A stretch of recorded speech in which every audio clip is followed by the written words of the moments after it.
আসসালামু আলাইকুম। আজকে আমরা যাচ্ছি কালামপুর বাজারে। আজকে তো হাটবার না, হাটবার হচ্ছে বৃহস্পতিবার। কালামপুর বৃহস্পতিবারে হাট মিলে। তো আজকে আমরা বাজারে যাচ্ছি হচ্ছে কাঠ কেনার জন্য।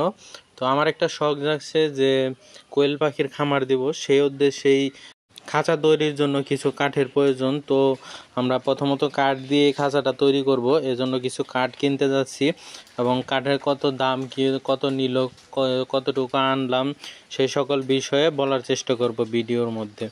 তো আমরা কথা বলতে বলতে জয়পুরা বাস স্ট্যান্ডে চলে আসলাম। সরি, আমরা কিছু ক্লিপ মিস করে ফেলছি। কালামপুর বাজার থেকে যে কাঠগুলো কিনেছি সেগুলো আর কি ভিডিও করতে পারি নাই। তো তার কারণ হচ্ছে আমাদের একজন পরিচিত মানুষের সাথে দেখা হয়েছিল। সে বলল যে আমার পরিচিত দোকান আছে কাঠ কেনার জন্য, পরে সেই কাঠগুলো কিনে দিয়েছে। এজন্য তখন আর ভিডিও করার মতো অবস্থা হয় নাই। এখন কাঠের দামের মধ্যে আসি, যে আমাদের কাঠ লাগতো 100 ফিটের মতো, সেখানে আমরা 150 ফিট আনছি। কেন আনলাম? কারণ 100 ফিটের যে দাম 150 ফিটের প্রায় সেম দামই, কারণ এটা সিফটি হিসাবে বিক্রি করে তো কাঠ। তো যখন সিফটি ভাঙ্গা হয় তখন দাম তারা বাড়িয়ে নেয়। তো 2 শিফটে কাঠ আনছি, পরে আমরা 150 ফিট কাঠ আনছি।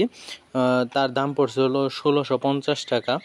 আর যখন কিনা হয়ে গেছে তারপরে আরও একটা ইন্টারেস্টিং ঘটনা ঘটছে। সেটা হচ্ছে আমাদের পাশে বলতে কাছাকাছি বাড়ি একজন কাকা, তার সাথে দেখা হয়ে গেছে। সেও তার ঘরের জন্য, বারান্দার জন্য আর কি কাঠ আর হলো টিন কিনতে গেছিল। তো সে একটা গাড়ি ভাড়া করছে আমাদের এই জায়গায় আসার জন্য। পরে তার গাড়িতে আমরা উঠিয়ে নিয়ে আসছি। তো আমাদের বেশি একটা খরচ পড়ে নাই ভাড়ার জন্য। তো রাস্তায় আমরা কথা বলতে বলতে আসতেছিলাম, এই যে একজন উসাইন বোল্ট দৌড় বেড়ে রাস্তা পার হয়ে গেল।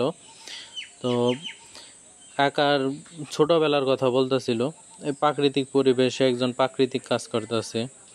তো কাকার সে ছোটবেলার কথা বলল যে সে 1971 সালে যখন যুদ্ধ হয় তখন 8 পাস করছে।